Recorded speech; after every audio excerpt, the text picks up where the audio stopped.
Kuwa makini sana na hawa watu watatu. Wa kwanza ni watu wanaoona kasoro kwenye kila kitu, kasoro kwenye idea mpya, kasoro kwa watu wengine wote isipokuwa wao wenyewe, kasoro kwenye mafanikio, kasoro hata kwenye vitu unavyofeli. Hao ni watu wa kuwa nao makini. Aina ya pili ni watu wanaokuwa na mashaka na kila kitu.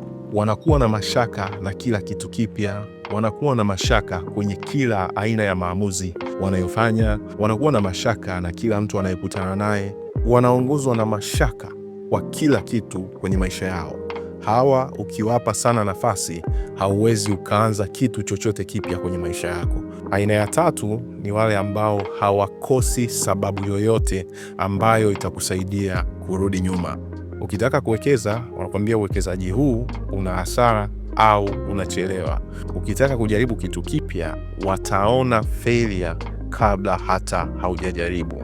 Watakosoa kila kitu, hata kile ambacho kinafanya vizuri. Kuwa makini na hawa watu, kwa sababu ukiwapa sana nafasi, hautatoka ulipo.